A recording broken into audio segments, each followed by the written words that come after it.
Goeienaand, baie welkom vir almal van julle. Dit is vir my lekker om julle almal te sien. En vir almal aanlyn daar, spesifiek in Kroonstad, die klomp wat daar by mekaar kom, baie welkom ook vir julle en individue reg oor die wêreld. Dit is vir ons 'n voorreg dat julle ook op hierdie manier inskakel en deel is van wat hier gebeur. Nou ek gaan vir ons bid en daarna gaan ek induik. Ons is besig met 'n reeks wat ons noem een vir almal. En so kom ek bid vir ons en duik ons in die woord van die Here ook in. Vader, dankie vir u goedheid. Dankie vir u liefde. Dankie vir die voorreg wat ons kan hê om in die naam van Jesus te kan vergader. Dankie dat u 'n God is wat in beheer is, dat u 'n God is wat verder sien, dat u 'n God is wat bemoeienis maak met mense. Dankie vir u woord en vir u gees en ek kom vra Here dat u woord vir ons sal oopbreek, dat u vir ons sal wys wat dit is wat u wil hê ons moet doen. Nie net wat moet ons weet nie, maar wat moet ons doen en wat moet ons uitleef binne in ons wêreld, binne in ons konteks van om u te volg. Seën ons Here, soos wat ons hier by mekaar is. Party van ons hier, party van ons online. Ek vra dit in die naam van Jesus. Amen. So ons is in hierdie reeks, ons het laasweek begin wat ons noem een vir almal en dit kom uit hierdie gedeelte in 2 Korintiërs 5 wat ek eintlik na vanaand gaan kyk. En ons het laasweek begin en ons het gekyk na Johannes 13 waar dit is die aand voor Jesus se kruisiging en Jesus maak dit duidelik en hy stel 'n voorbeeld vir sy disippels van wat dit is om 'n Jesus volgeling te wees. Hy stel 'n voorbeeld van wie hy is en hy was hulle voete en hy dien hulle en hy doen wat nodig is. En dit is nie net diensbaarheid, is nie net iets wat Jesus doen nie, dis wie hy is. En wanneer ons sy volgelinge is dit wie ons is nie net wat ons doen nie. En hy het gesê dat ons sal geseënd wees, ons sal gelukkig wees wanneer ons doen wat hy gedoen het. En dit lê in die aktief besig wees met dit. Dis wanneer ek en jy dit doen, wanneer ons besig is, dat daar iets uit dit uitkom wat tot seëning is vir ons, maar ook tot seën is vir die wêreld om ons. Nou, om vanaand te begin, wil ek begin met hierdie ding wat ek het al baie gesê en jy het dit deelmoontlik al baie gehoor, maar ek gaan dit nog weer baie sê, maar dat wat jy glo, wat jou oortuigings is, gaan bepaal wat jy doen. Dit wat jy doen is net 'n uitvloeisel van wat jy glo. Nou ek het sekere sterk oortuigings as dit kom by slange. En ek het sekere oortuigings dat dit 'n skrikwekkende dier en hy moet ver weg wees van my af en wanneer hy nader kom en in my spasie kom, sal die wraak van God op hom afkom. As ek dit so kan sê, en ek het versies om dit eintlik te bevestig. En om te sê en miskien sal ek dit nie altyd doen nie, maar ek sal iemand kry om te doen. Maar party van julle en sommige van my kollegas het ander oortuigings as dit kom by slange. En julle noem dit troeteldiere. En julle oortuigings is anderste en daarom hoe julle optree by dieselfde slang lyk anderste. So ek het geleer by een van my kollegas en ek sal nie name noem nie, maar een van my kollegas dat wanneer ek deel van die groot slang wat nie meer is nie en aan die einde van sy lewe gekom het, deel hy nie dieselfde vreugde en ek het geleer ek moet nie eers vir my foto's wys nie want hy waardeer dit nie. En indien jy na ons twee net sou bestudeer en ons sê vir jou niks van slange en jy kyk net hoe ons reageer teenoor dieselfde slang, gaan jy duidelik die afleiding moet maak dat ons het verskillende oortuigings as dit kom by slange. En so is dit waar van ons hele lewe. Jou oortuigings as dit kom by finansies het 'n invloed op hoe jy jou finansies gaan bestuur, op wat jy gaan spandeer, wanneer jy gaan spandeer, hoe jy gaan spaar, wanneer jy gaan spaar. Jou oortuigings oor werk gaan 'n invloed hê oor hoe hard jy werk en wanneer jy werk en hoe jy jou werk bestuur. Jou oortuigings oor dissipline en om jouself te dissiplineer gaan 'n invloed hê op jou prioriteite en wat jy doen en wanneer jy doen en hoeveel jy van dit doen. Jou en my oortuigings speel uit in wat ons doen. En as dit kom by jou geestelike lewe, stel dieselfde. Jou oortuigings speel uit in wat jy doen. Jy kan mooi goeie sê, maar dis op die ou ende dit wat ek en jy doen wat wys wat ons werklik glo. Ons kan mooi oortuigings sê oor diensbaarheid en wat Jesus gesê het. Ons kan selfs die versies sê en ons kan by mekaar kom, maar hoe jy leef en hoe jy jou lewe bestuur en prioritiseer, sê eintlik van dit wat jy glo. In die gedeelte waarna ons vandag gaan kyk, maak Paulus dit baie duidelik dat hy wil sê, hier's wat my motiveer, hier's wat my oortuiging is, dis hoekom ek leef soos wat ek leef, dis hoekom ek doen wat ek doen en hoekom ek dit doen soos wat ek dit doen, want hier is my oortuigings en hier is my siening en dit speel uit in hoe ek leef. En in 2 Korintiërs 5, dit sluit hy eintlik aan in wat hy aan die einde van 2 Korintiërs 4 sê, dat hy sê dat wanneer ons deur verdrukking gaan, en wanneer ons deur vervolging gaan, en wanneer ons deur hierdie swaar tye gaan, is daar 'n glorie wat vir ons wag, en is daar 'n hoop wat vir ons wag. En net dit sê al klaar iets, net hoe hy en hoe die apostels swaar kry en verdrukking en vervolging hanteer, sê iets van hulle oortuiging. Party van ons ervaar verdrukking net wanneer die wifi afgaan, en ons lewe vergaan, en dit lyk heel anders as hoe dit by hulle lyk.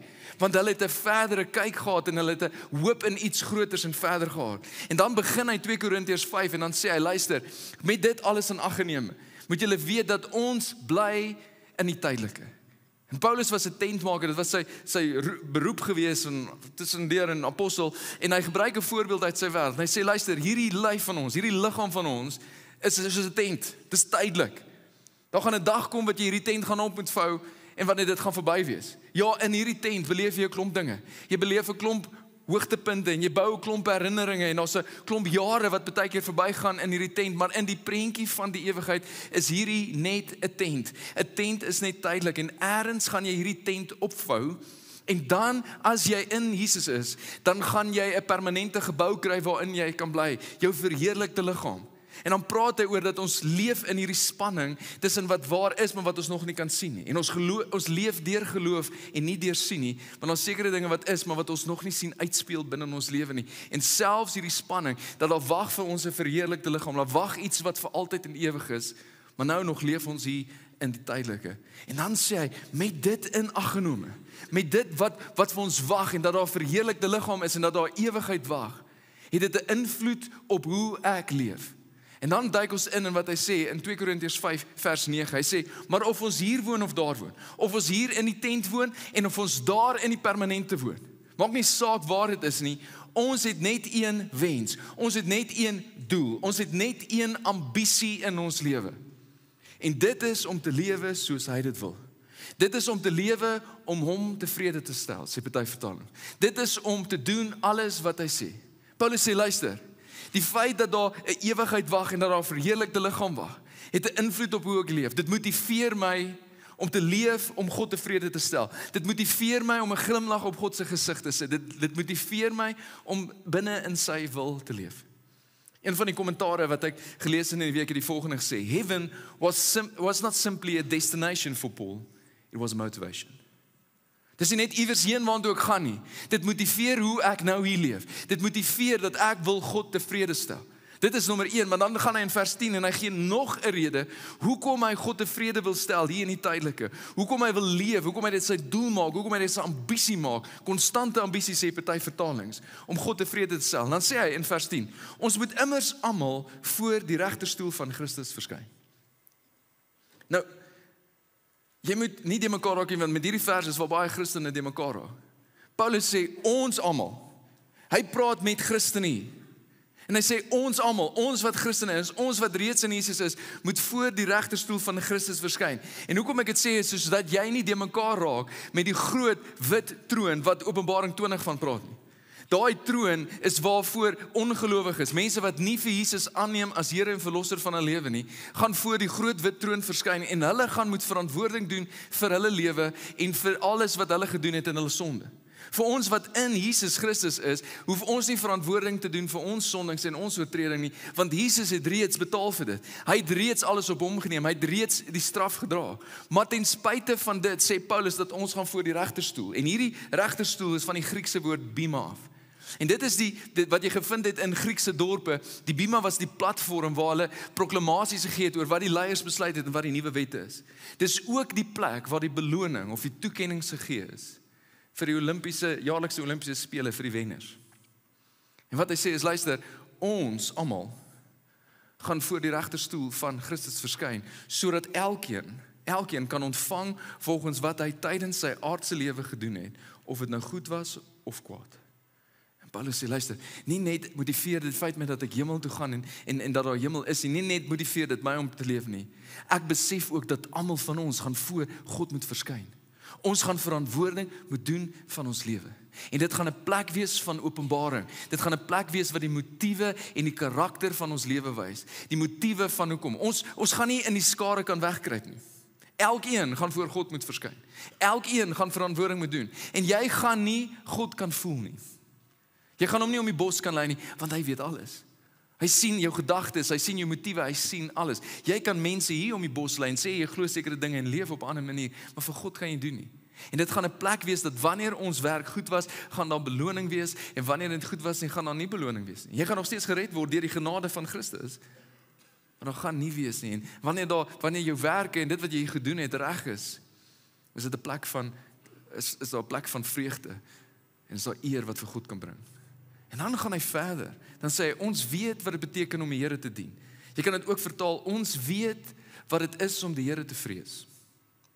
Hy sê, luister, ek besef dat ons gaan voor die regter moet verskyn. Ons gaan voor die regterstoel van Christus moet verskyn.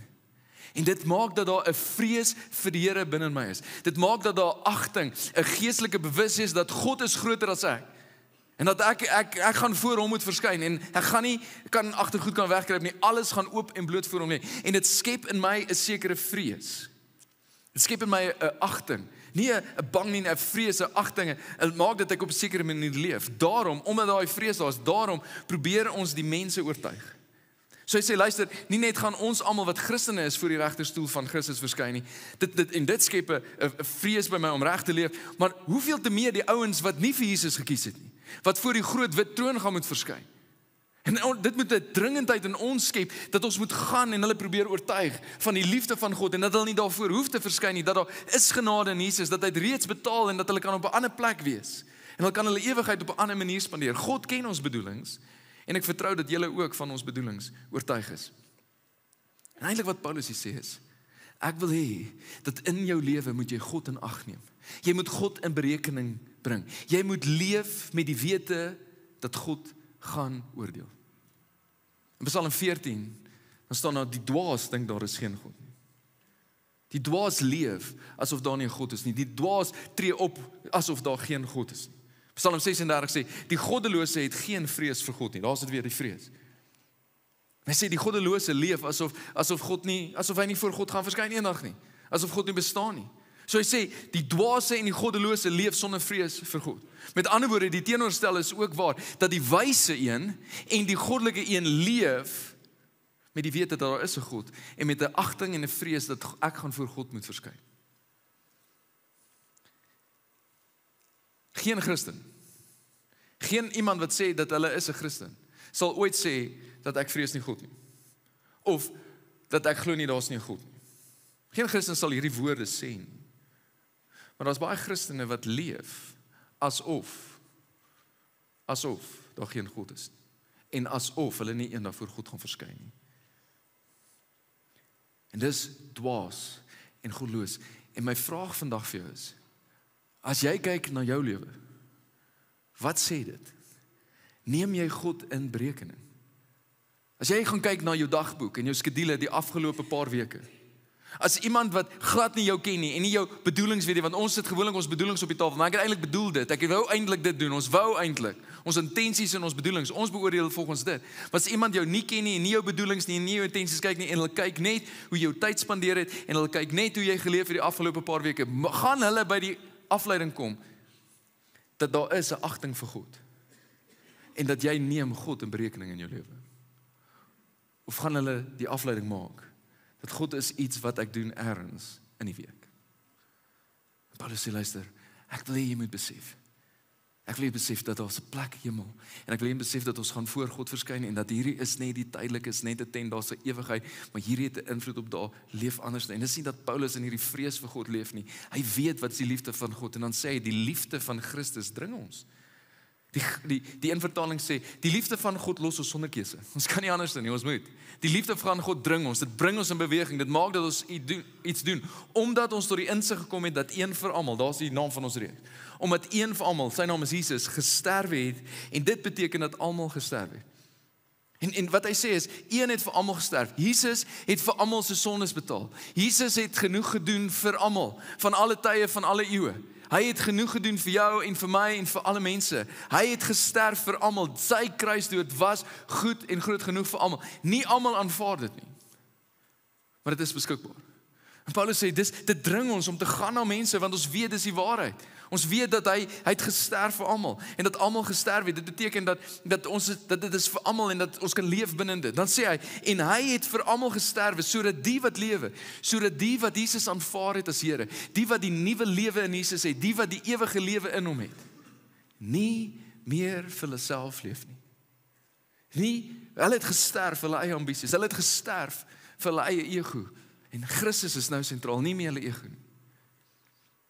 Maar hulle leef vir hom, wat vir hulle gesterf het, en wat opgewek is. En dis Jesus. Hulle lewe lyk anderste. Hoe hulle leef. Hulle besef, daar's 'n opgestane Jesus, en hulle leef vir die opgestane Jesus. Hulle besef, een het vir almal gesterf. En dit bring iets in beweging. Dit maak dat iets kan gebeur. Dit maak dat iets kan verander. En dan sê hy die volgende, ons beoordeel dis van nou af. Ons beoordeel dis van nou af met die feit dat ons weet dat hierdie is tydelik en ons is ewig, met dat ons voor Christus gaan verskyn, met al hierdie dinge wat ek gesê, ons beoordeel dis van nou af niemand meer volgens menslike maatstaf nie. Ons gebruik nie meer die maatstawwe wat bepaal waar mense is nie. In Paulus se konteks sou dit iets wees tussen Jood en nie-Jood, tussen man en vrou, tussen slaaf en vry. En dis hoekom hy sou sê ook dat daar is nie meer hierdie skeiding nie, almal is een in Christus. En in my en jou konteks sal dit wees, daar sekere maatstawwe wat hierdie wêreld wil hê ons moet mee mense meet. Of dit is waar hulle bly, of dit is wat hulle ry, of die geld wat hulle het, of die titels wat hulle het. Paulus sê ons gebruik niks meer van dit nie. Die wete dat almal van ons voor God gaan verskyn, die wete dat hierdie die tydelike is, maak dat ons nou kyk na mense se geestelike toestand, en dat elke mens met wie jy te doen kry, elke mens wat voor jou sit, elke mens wat verby jou stap, elke mens in wie se oë jy kyk, meet ons nou aan geestelike maatstaf, en elke mens met wie jy te doen kry, gaan of hemel toe of hel toe. Miskien gaan jy na die kerk iewers eet, of jy gaan ergens koffie drink, en dan gaan 'n kelner wees, of iemand wat vir jou kos gee, en Paulus sê, luister, dis nie meer net 'n kelner nie, dis iemand wat of hemel of hel toe gaan. Die persoon wat saam met jou swat, is of iemand wat hemel toe gaan of hel toe gaan. Die persoon wat voor jou inry in die verkeer is, of iemand wat hemel toe gaan of hel toe gaan. Die persoon wat voor jou in jou kantoor sit, of voor jou in jou spreekkamer sit, is iemand wat of hemel of hel toe gaan.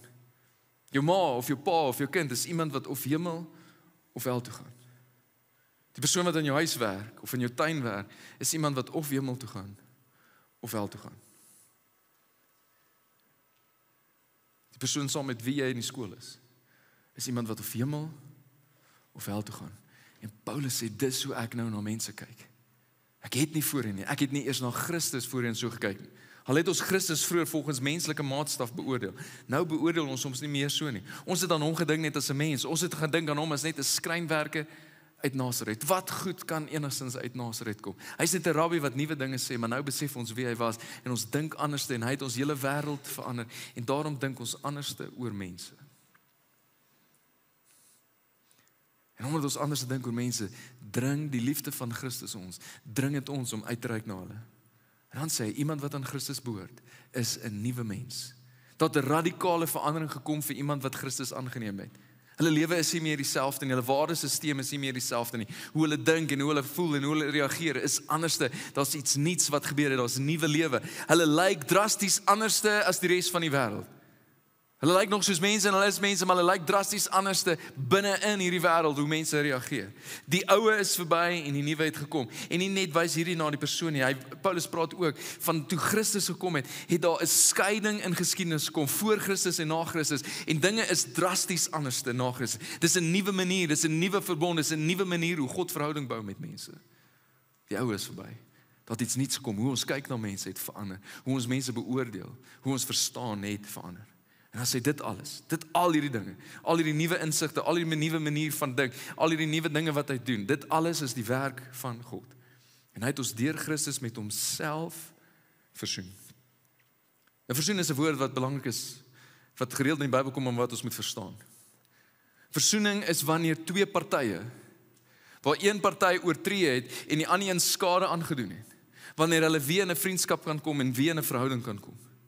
En in ons geval is ons die party wat oortree het. Ons is die party wat seer gemaak het. Ons is die party wat God se wette oortree het en teen sy wil gegaan het. En God in 'n sekere sin het sy rug op ons gedraai, want hy kan nie saam met sonde wees nie. Want daar kan nie versoening kom wanneer iemand dit net agter hom sit, so kom ons gaan net aan nie. Nee, die enigste manier hoe versoening kan gebeur is as albei partye die verkeerd erken en die party wat seer gekry het, dit neerlê en sê, okay, kom ons gaan aan, ek vergewe jou en kom ons gaan aan. En Jesus het alles gedoen en al die struikelblokke uit die pad uitgehaal sodat daar versoening kan kom, sodat daar betaling is vir sonde, sodat God weer sy gesig na mense toe kan draai en in 'n verhouding met hulle kom en hy beweeg in die rigting van jou en my en van mense. En hy wil na ons toe kom en sê ek reik uit na julle sodat ons weer 'n vriendskap verhouding kan wees en meer as 'n vriendskap. Hy wil hê dat jy sy kind sal wees, dat hy jou vader sal wees. En dat jy lewe saam met hom kan leef. Maar die versoening het nie gestop by Jesus aan die kruis en sy opstanding nie. Inteendeel, dit het aangegaan. En dan sê hy, en hy het aan ons die bediening van die versoening toevertrou. Ons wat gelowig is, het nou hierdie bediening om te gaan binne in hierdie wêreld in. En waar daar chaos is, om in dit in te klim en orde te skep. En waar daar afgebreek is om op te bou. En waar daar haat is om liefde te bring. En waar daar skeiding is om mense bymekaar te bring en versoening te bewerk. En dis deel van hoekom ons sekere goeders doen. Die hart van hierdie hele reeks, en wat ons elke week vir jou op die tafel gaan sit, is plekke waar jy ergens kan betrokke raak, waar jy ergens kan dien, waar jy die bediening van versoening kan uitleef binne in hierdie wêreld, waar jy in die chaos gaan klim wat in hierdie wêreld is, en iets kan bring, en 'n orde kan bring, en 'n liefde kan bring, en 'n agting kan bring, en dat mense iets van dit kan sien, en iets van God se glorie, en iets van sy koninkryk, en iets van sy liefde vir mense kan sien. Laasweek was ons fokus baie op street store en ons het vir jou gesê en weer eens jy kan nog steeds betrokke raak en as jy na die tyd kom gerus, kom teken op, kom vind uit, raak betrokke, dis oor 2 weke is die 17de. Maar ander plek waar ons betrokke is en ons het 'n paar projekte en 'n paar plekke in die stad geïdentifiseer waarby ons betrokke geraak het. Waar daar chaos is en plekke wat orde wil skep in sekere plekke. Een van die organisasies waar ons betrokke geraak het is Anchors of Hope en dit is 'n algemene organisasie wat bekend is in Bloemfontein. Baie van julle sien hulle en julle dink hulle maak net sypaadjies skoon, maar hulle doen baie meer. Hulle het shelters en hulle het onder andere 'n sentrum vir vrouens wat gekies het om nie 'n abortus te kry nie. En veral studente vrouens. En sê ek gaan 'n ander pad kies. En daar's soveel veroordeling en daar's soveel dinge wat gebeur en hulle daag op by hierdie sentrum en wat hulle vir hulle gee daar, die eerste ding is eintlik net 'n teddybeer of iets wat gemaak is en sê ons wil net iets tasbaar vir jou gee om te weet dat ons bring die liefde van God. En ons 'n klomp van julle wat begin brei het en hulle het 'n klomp van hierdie beertjies gebrei en jy het iets gebring in 'n plek vir dit. Ons het betrokke geraak met helpende hand. En daar's soveel kinders wat gehelp word en laat hulle in die skool kan bly en daar word tasse vir hulle gegee in die begin van die jaar en skryfbehoeftes en kos gegee en party van julle maak broodjies en party van julle reik uit.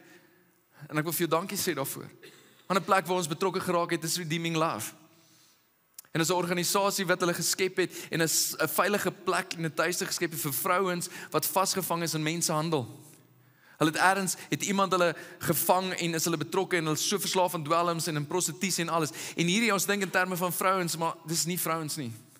Dis meisies van 12, 13, 14, 15 jaar. En hulle het 'n plek geskep om hulle uit te haal. En dat hulle uit hierdie wêreld kom en iets van die liefde van God kan beleef en kan vrykom van hulle verslawing aan dwelms en 'n nuwe hoop en 'n nuwe toekoms kan bou saam met die Here. En julle het dit moontlik gemaak en julle het hande gevat en ons het hande gevat om hulle te help. Aan 'n plek waar ons betrokke is Angel Arms, wat elke dag soveel kos vir klomp kinders gee, armste van armste. Hulle probeer ten minste wat wanneer hulle verjaarsdag is vir hulle koek gee en vir hulle 'n geskenk gee. Party van hulle het nog nooit 'n verjaarsdagkoek gehad nie. Maar meer as dit, iemand het begin om met die ma's 'n Bybelstudie te hou en vir hulle die woord van God te bring. Sê kom ek bid vir julle, kom ek stap 'n pad saam met julle. Ons het betrokke geraak by 'n tiener onkologie eenheid by Nasionaal. Daar was tieners wat behandel word met kanker, maar daar was geen kamer of plek waar hulle kan wees nie, of net 'n plek waar hulle huiswerk kan doen sodat hulle kan aangaan met skool nie, of daar's 'n plek waar hulle net saam met hulle familie kan sit en kuier en net hoor hoe gaan dit nie. En dit het aanvanklik begin met hierdie 2 kamers vir tiener onkologie, maar nou praat ons meer van die tiener onkologie nie, maar net van onkologie want dit het uitgebrei en ons is besig om 'n klomp dinge en ek wil vir jou 'n paar foto's wys van waar mense gegaan het en uit die chaos uit orde gebring het. Hierdie is die tuine by Nasionaal gewees. En is chaos en is bebos en alles en ons soveel goed afsny en nou lyk dit so iets en ons bankies en ons plekke waar mense kan sit en ons plaatjies op met versies wat die woord van God bring. Binne in die hospitaal, party plekke is daar nie eens plafonne nie, daar's goed stikkende vensters en alles. Daar's storte wat nie werk nie, is nie warm water nie, ons kon storte oorbou en ons kon uitbou dit. Daar's stoele waarop mense moet sit wat nie eers wat stikkend is. En ons kon nuwe stoele kry, nuwe plekke skep waar mense kan wees. Angel Arms, vrouens, en dan hoor die woord van God en dan word hulle bedien en word bid. Redeeming Love is 'n realiteit van mensenhandel. En die baas hou nie daarvan dat hierdie meisies uit is nie en hulle wil weer kom. So veiligheid is 'n groot ding en ons kon help bou aan 'n heining en veiligheid sodat hierdie meisies kan veilig wees. En ek wil jou aanmoedig. Ek wil jou aanmoedig om ergens betrokke te raak. Na die tyd gaan die mense hier voor wees wat betrokke is by hierdie projekte. Miskien het jy nodig om iets te bring. Op hierdie stadium miskien sê jy maar ek is te oud, ek kan net brei. Ons het poppies nodig. Ons het ouens nodig wat met hulle hande kan werk. Al is dit net om die geete skoon te maak sodat die water weggevoer kan word. Ons het plekke wat geverf moet word. Jy hoef nie hele muur te verf, jy kan net 'n stuk omverf. Ons het plekke wat die water net moet wegvoer. Ons het plante wat net geplant moet word. Dankie vir al die plante wat ons al gekry het. Miskien kan jy nog bring dat ons tuine kan skep waar hierdie mense kan sit. Ons het allerlei mense nodig wat verskillende goeders kan doen. Ons het kontrakteurs nodig en ons het mense wat net soos ek is net hier, ek wil net kom help. En as jy ergens betrokke wil raak, as jy ergens wil liefde gee, as jy ergens wil uitreik die bediening van versoening, kom praat na die tyd met mense hier. En neem 'n volgende stap om deel te raak. Paulus sê die boodskap van versoening. Die boodskap van versoening bestaan daarin dat God deur Christus die wêreld met homself versoen het. God het dit gedoen. Dis nie iets wat ons kan doen vir dit nie. En die mense hulle oortreding nie toereken nie. En dan sê hy weer, die boodskap van versoening het aan ons wat in hom is, het aan ons toe vertrou. Hy gee dit vir ons. Ons moet dit verder vat in hierdie wêreld in. Ons tree dus op as gesande van Christus, ambassadeurs, gestuurdes van Christus, en dit is God wat deur ons 'n beroep op julle doen. En hier is so baie wat gebeur in hierdie vers, en ek wil dit vir jou verduidelik. So hy sê, luister, ons is gesande, ons is gestuurdes. Jesus het gekom om God te kom verteenwoordig hier. En hy het uitgereik na die mense om soos 'n ambassadeur om vriendskapsbande te bou en goeie wil te bou en te sê ons wil nuwe verhoudings hierso bou. En nou stuur hy ons om hierdie verder te vat en in omgewings in te gaan en tussen mense in te gaan waar daar nog vyandskap is, om te kom en hom te verteenwoordig en sy liefde en sy goedheid en sy genade tentoon te stel binne in daai en vriendskap te herstel en verhouding te bou. Een vertaling sê dat hy met ons sy vriende gemaak en nou vra hy dat ons ander sy vriende sal maak. En dan doen hy deur ons. God self doen deur ons wanneer ons gaan, wanneer ons hom verteenwoordig, wanneer ons ergens gaan en sy naam eer. Dan kom hy self en deur ons doen hy beroep op hierdie mense wat ons dien. En dis wat jy moet weet. Jy kom met die gesag van Jesus wat jou stuur as 'n gesant. Want daar waar jy gaan, verteenwoordig jy hom. En is dit nodig dat daar in jou iets van 'n agting en 'n liefde is vir die mense waarheen jy gaan. So ruk terug het ons dit beleef van ons eiland dat ambassadeurs gegaan het en hulle het gegaan met die gesag van en hulle het sleg gepraat oor die leiers van daai land en van die land en toe sê daai land okay cheers, dan gaan julle terug. Jy kan nie Jesus verteenwoordig en jy haat die mense waar jy moet verteenwoordig. Dan verteenwoordig jy nie hom nie. En dan sê Paulus, ons smeek julle namens Christus, aanvaar die versoening met God wat hy bewerk het. Julle wat dit nog nie gekies het nie, ons smeek jou, want daar's 'n realiteit. Hierdie is net tydelik. En dan som hy die evangelie op in vers 21. Christus was sonder sonde. Hy was sondeloos. Hy het perfek binne die wil van God geleef. Maar God het hom in ons plek as sondaar behandel. Hy het in ons plek, hy het hom hanteer soos my en jou sonde. Soos die sonder wat jy is. En die ergste vorm van jou sonde, die ergste vorm van diefstal, die ergste vorm van afgoderry, die ergste vorm van misdaad, die ergste vorm van verkrachting, die ergste vorm het op hom gekom. En God het sy straf op hom gebring. En sy wraak op hom gebring in jou en in my plek. Maar meer is dit.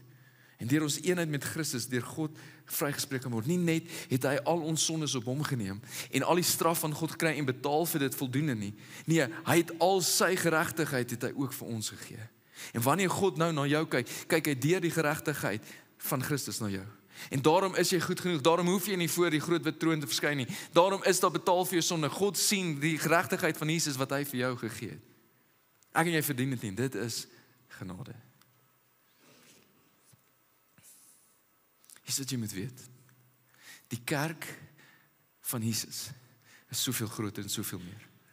Paulus sê, luister, ek wil jy moet weet wat is die motiewe wat my dring. Ek besef wie God is, ek verstaan iets van sy grootheid, ek besef iets van die tydelikheid van hierdie, en dit dring my om te gaan na mense en dit wat God gedoen het, aan hulle bekend te stel. En wat jy moet besef is dat die kerk is nie 'n gebou nie. Die kerk is nie net iets wat jy doen op 'n Sondag nie. Die kerk is nie net 'n organisasie nie. Die kerk is nie 'n klub nie. Die kerk is nie 'n besigheid nie. Die kerk is verteenwoordige God se gees vervulde mense wat hom verteenwoordig hier op aarde en wat na die uithoeke van die aarde gaan en waar God deur sy gees vervulde mense na die uithoeke van die aarde toe gaan en die goeie nuus, die evangelie van Jesus versprei aan hierdie wêreld wat dit so nodig het en hom gaan verteenwoordig in soveel groter plekke. Ek en jy, en dit wat ons hier doen, is nie net om 'n hospitaal mooi te lyk of vrouens veilig te skep nie. Ons is deel van 'n groter kosmiese prentjie waarvoor God besig is. Ek gaan nie aan die einde by al die verse kom wat nog op jou raamwerk is nie, maar ek wil jou aanmoedig gaan lees Openbaring 4 en Openbaring 5. Ons het eintlik nou gesien, toe ons gesing het Easy Worthy. Dit kom uit daai gedeelte. En as iets wat afspeel, Johannes het hierdie visioen wat hy sien van God. En hy sien God op sy troon. En hy sien die grootheid en hy sien die weerlig slaaf wat van die troon gaan en hy sien die glans van hierdie troon en hy sien om hierdie troon is daar 4 hemelwesens en hulle hele lyf is vol oë en hulle wat beteken hulle sien alles. Hulle verteenwoordig al die makdiere en die wilde diere en die mensdom en al die vleende diere. En al wat hulle doen dag en nag, solank as wat dit dag en nag is, al wat hulle doen is hulle roep uit om na die een op die troon. Heilig, heilig, heilig is die Here die Almagtige. Hy wat was en wat is en wat kom. En elke keer, telkens, wanneer hulle hierdie uitroep, dan om hierdie troon is daar 24 ouderlinge wat op trone sit. 12 verteenwoordig die 12 stamme van die Ou Testament en 12 die apostels wat iets verteenwoordig van die volheid van die ou en die nuwe. En telke maal wanneer hierdie wesens uitroep, heilig, heilig is die Here, dan gaan hulle op hulle knie, hulle is in wit geklee en goue kroon op hulle kop, en hulle gaan op hulle knie en hulle lê hulle krone neer voor die een op die troon en hulle aanbid hom. En voor hierdie troon is daar die 7 fakkels wat dan sê dis die 7 geeste van God en jy moet nie te mekaar raak met nommers in Openbaring nie. Elke nommer het 'n verteenwoordige ding en eintlik die nommer 7 beteken volmaak en perfek en dit verteenwoordig die perfekte gees van God wat ook na die 7 kerke toe gaan wat hy skryf. En dit is die evangelie dat hy stuur sy gees na kerke toe om te gaan verteenwoordig. En dan vra hulle, is daar iemand waardig? Is daar enige iemand waardig om die boekrol te neem en die seels oop te maak? Is daar enige iemand waardig wat voldoen aan God se standaard? En dan sê hulle, daar's niemand nie. Maar dan is daar een, die leeu van Juda. Die wortel van Dawid. Ons het dan alles gesing. Die lam wat geslag is, wat staan daar. Die party van julle gaan jag binnekort. En wanneer jy jag en jy slag iets, staan dit nie meer nie. Maar hierdie lam staan. En hy het oorwin. En die hele beeld is dat ek en jy verteenwoordig iets van kosmiese aard, soveel groter. En hierdie koning van konings, die lam wat geslag is, die een wat waardig is, die leeu van Juda, die wortel van Dawid, nooi jou en my uit en hy sê, ek gee aan jou die bediening van versoening. Hy is waardig van jou en my diensbaarheid. Sien, ons het hierdie verkeerde idee. Partykeer het jy dalk gehoor dat ergens gaan jy in die hemel kom en ons gaan krone kry. En afhangend van hoe jy geleef het, gaan jy dalk 2 parels in jou krone hê, iemand anders gaan 3 hê. Of jy gaan hierdie groot mansion kry oor hoe jy geleef het. En ons dink so in westerse kultuur. Maar dit is baie duidelik dat hierdie ouderlinge lê hulle krone neer. En miskien wat jy moet besef is dat dit gaan nie eintlik oor wat jy gaan kry nie. Dit gaan oor dat jy gaan iets sê, jy gaan, wanneer jy leef hier, en wanneer jy vir jou skat in die hemel bymekaar maak, en wanneer jy leef met hom in gedagte, en hom in berekening bring in jou lewe, dat wanneer jy voor hom verskyn, gaan jy iets sê wat jy kan neerlê voor hom in aanbidding. En my vraag vir jou is, wat het jy tans wat jy kan neerlê? Is jy besig met iets wat ewigheid kan tel, wat jy kan neerlê voor die koning van konings in aanbidding? Of gaan jy voor hom verskyn met leë hande? Omdat jy nie vir die een geleef het, wat vir almal gesterf het nie, maar net vir jouself.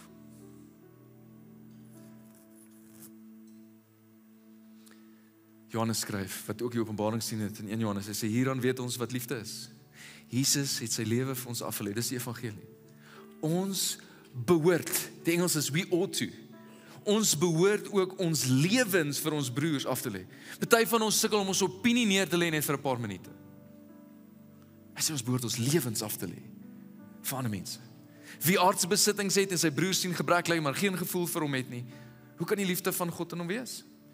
Liewe kinders, ons liefde moenie net woorde en lippetaal wees nie, moenie net goedjies wees wat ons aanstuur nie, moenie net goeders wees wat ons sê nie, of net op ons tyd te sit nie, maar dit moet met die daad bewys word, dit moet oorgaan in dade, dit moet aksie kry, dit moet lewendig word, en dan in opregtigheid. In 1 Johannes 4 sê hy, geliefdes, ons moet mekaar lief hê, want dis wat Jesus sê ons moet doen. Want liefde kom van God, en elkeen wat lief het is 'n kind van God en ken God. Dis die teken dat ons hom volg, dat ons het ander lief. Want so lief soos ek julle het, moet julle mekaar lief hê. Dit sal die teken wees, so mense weet dat julle is volgeling. Wie nie lief het nie, het geen kennis van God nie, want dis wie hy is. Dis nie net wat hy doen nie, dis wie hy is. En wanneer ons sy volgeling is dit wie ons is. Hierin is God se liefde vir ons weer eens geopenbaar. Sy enigste seun het hy na die wêreld toe gestuur, sodat ons deur hom die lewe kan hê. Werklike liefde is dit, nie die liefde wat ons vir God het nie, maar die liefde wat hy aan ons bewys het, as dit weer, deur sy seun te stuur as versoening vir ons sondes. En dan vers 11, geliefdes, as dit is hoe God sy liefde aan ons bewys het, behoort ons mekaar ook lief te hê. Wat gaan jy bring? Wat gaan jy bring? Wat gaan jy voor hom kan neerlê? Hy nooi jou uit om hom te verteenwoordig in jou wêreld. En jou wêreld lyk anders as my wêreld. Maar jy het iets om te bring. Hy het vir jou gawes en talente en invloed gegee en posisies gegee. En het is nodig om dit vir hom te gebruik, om hom te verteenwoordig. En dat ons liefde vir ander mense sal oorgaan in dade. En dat ons dit sal bewys. Miskien wil jy brei. Kom hoor hoe jy dit kan betrokke raak. Miskien kan jy met jou hande werk. Miskien jy tyd. Jy kan net opdaag. Daar's TV's letterlik wat ingestel moet word. Party van julle kan dit doen. Wat gaan jy bring? Ek wil jou uitnooi, kom na die tyd, kom praat met mense, kom vind meer uit, kom gee jou naam op, kom kry detail, kom kyk, raak betrokke by Street Store. Kom bid vir ons. Here, U alleen is waardig. En ons eer U. En ons eer U dat U liefde aan ons bewys het. Dat U dit nie net gevoel het nie, dat U nie net daaroor gepraat het nie, dat U dit bewys het. En dat U versoening bewerk het tussen ons en U. En dat ons in 'n verhouding met U kan wees en dat die vrede herstel kan wees. En dat in Jesus ons die kinders kan wees en dat ons die ewige lewe kan hê. Here, help ons om te sien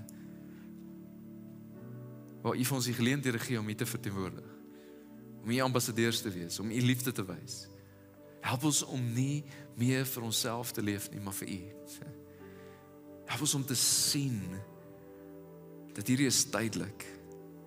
Help ons om te besef dat ons gaan voor U verskyn. Help ons om die vrees vir U, dat dit ons sal dring, dat die liefde van Christus ons sal dring, om iets te doen, om U liefde te bewys aan hierdie wêreld.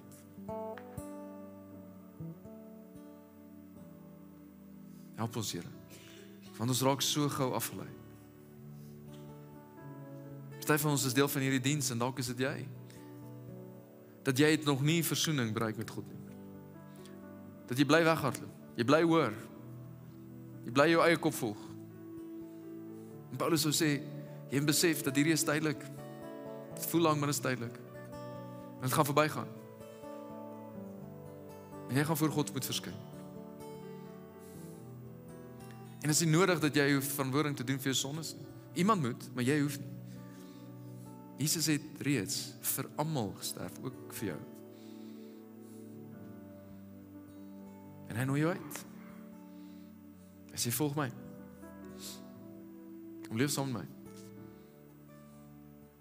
En indien jy dit wil doen, indien dit jy is, wil ek jou uitnooi, wil jy nie net jou hand opsteek? En dit is nie my gebed wat jy bid, nie, dit is Jesus wat red. Miskien moet jy by 'n punt kom in jou lewe oorgee. Hy het sy lewe vir jou gegee, miskien moet jy jou lewe oorgee vir hom. En as dit jy is, wil jy net jou hand opsteek. Sê Peter, ek het nodig om my stap te neem. Dankie, ek sien hierdie hande oral. En as dit jy is, wil ek jy met saam mee bid. En hier is net 'n manier om dat jy kan uitreik na hom. Sê Here Jesus, hier is ek. Ek het U nodig. Ek is vol sonde en ek vra dat U my sal vergewe. Kom maak my nuut. Kom maak my 'n nuwe mens. Kom was my skoon. Laat die ou verby wees en dat die nuwe aanbreek. Help my om te leef vir U. Help my om te leef in U. Ek kies U as Here en verlosser van my lewe. Ek volg U. En ek bid dit in die naam van Jesus.